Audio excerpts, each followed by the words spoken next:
Ây da, ủa thiệt không đó hả? Già rồi lại muốn trẻ lại. Mà trẻ lại là phải đi học mầm non đó mà. Gặp mấy bà cô mà như cái kiểu này á thì có chết mà thôi. Không ăn thì cho bà ta.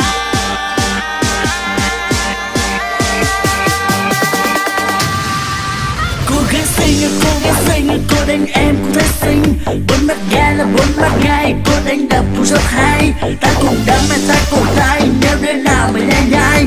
Đã có ai thích cái này chứ không phải phải. Cô giáo xinh, cô rất gian hồ.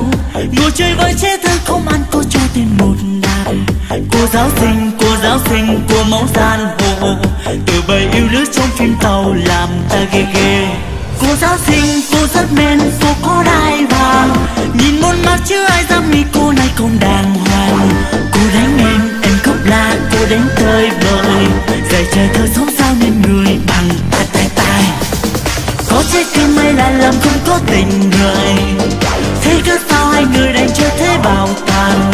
Tại vì sao tát tay đánh đập để trẻ thơ hết la đau lòng. Giờ làm sao dám đi học đều tại cô la. Em ước mơ cô giáo xinh, cô rất thương mình.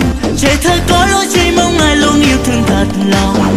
Em ước mơ cô giáo xinh, cô sẽ luôn hiền.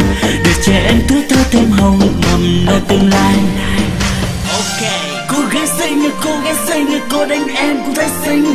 Bốn mắt gai là bốn mắt gai, cô đánh đập cũng rất hay. Ta cùng đấm mà ta cùng tay, nếu đứa nào mà lên nhai. Đã có ai thích cái này chứ không phải. Cô giáo xinh, cô rất gian hồ. Ngồi chơi với trẻ thơ không ăn cô cho tiền một đạp. Cô giáo xinh, cô máu gian hồ. Từ bầy yêu lứa trong phim tàu làm ta ghê ghê. Cô giáo xinh, cô rất men, cô có đai vàng. Nhìn môn mắt chứ ai dám nghĩ cô này không đàng hoàng. Cô đánh em khóc la, cô đánh tơi bời. Dạy trẻ thơ sống sao nên người bằng tay. Có trái tim hay là lòng không có tình người. Thế cớ sao hai người đánh chơi thế bảo tàng. Tại vì sao tát tay đánh đập để trẻ thơ hết la đau lòng. Giờ làm sao dám đi học đều tại cô la. Em ước mơ cô giáo xinh, cô rất thương mình. Trẻ thơ có lỗi chỉ mong ai luôn yêu thương thật lòng. Em ước mơ cô giáo xinh, cô sẽ luôn hiền. Để trẻ em tuổi thơ thêm hồng mầm nơi tương lai. Có trái tim hay là lòng không có tình người.